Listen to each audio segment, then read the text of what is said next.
Kumusta kayo? Gagawa ko ng cinnamon roll. Susubukan ko kung matututo ako gumawa ng cinnamon roll. Subukan ko lang.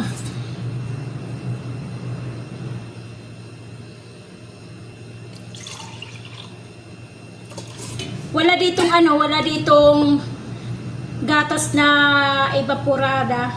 evaporated. Ginawa ko yung powder. Pinakuluan ko muna saglit. Sa kadali lang, hindi ko sa pinakulo, pinainitan ko lang. Ito yung ginawa ko.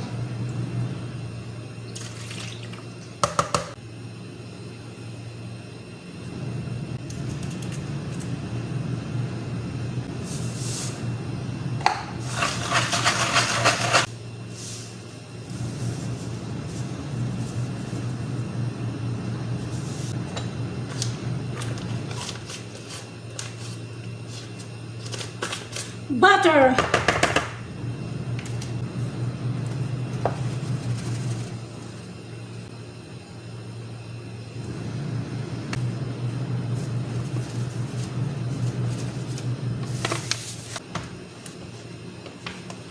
Masahin natin. Naghugas naman ako ng kamay eh.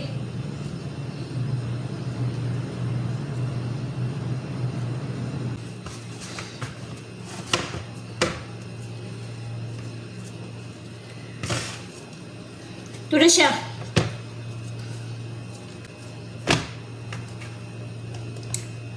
Natin, patubuhin natin mamaya.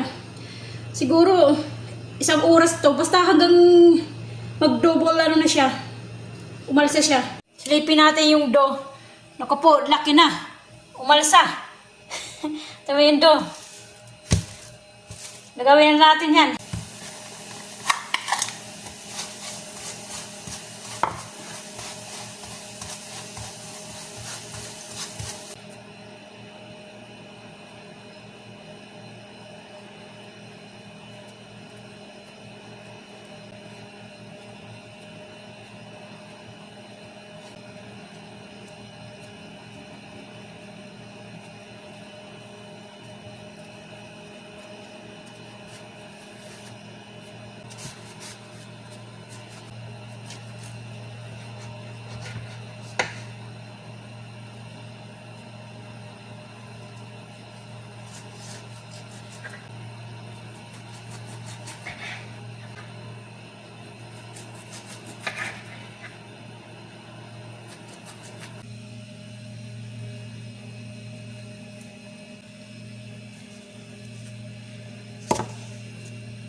Lalagyan ko ng syrup.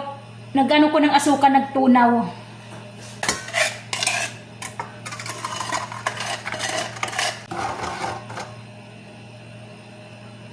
Yan ang itsura niya.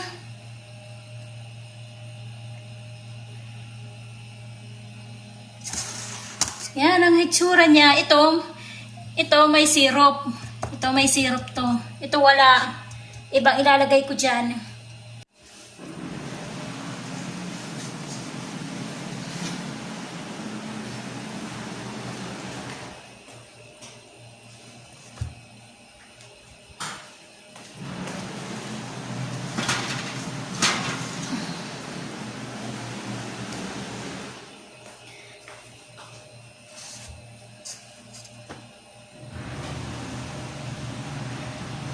Wow! Ang lalaki. First time gumawa eh. First time pa lang. Ang lalaki oh. Yan. Cinnamon roll. Palalamigin ko muna bago ko siya lagyan ng topping sa ibabaw. Palalamigin ko muna mamaya. Ay pwede na rin ngayon.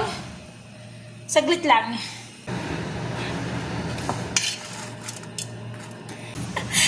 Ito yung may syrup. Ito may syrup, yung syrup ng asukal. Tinunaw ko ito. May natira pa eh.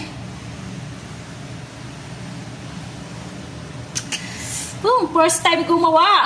Parang masarap.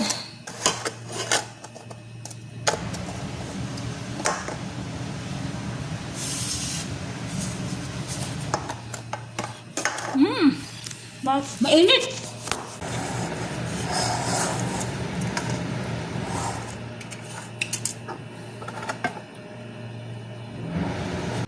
Ang dami nito. Ang lalaki.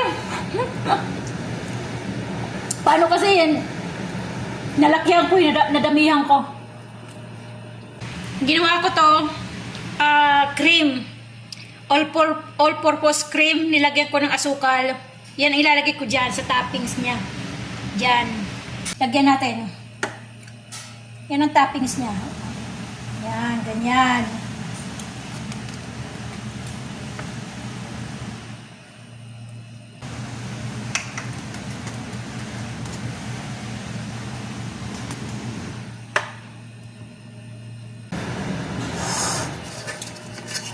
Ganito na tayo.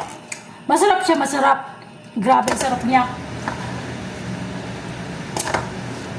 Init. Ito yung aking may cinnamon versions. May cinnamon rolls version. Diba? Masarap. Ito hindi ko pa natitikman. Bukas ko ito na matitikman. Ito natikman ko, masarap. Ito yung may syrup. Tapos binaliktad ko lang. Sarap siya. Okay guys. First time kong gumawa. Pwede na. Malalaki nga lang pagka-roll niya. Okay?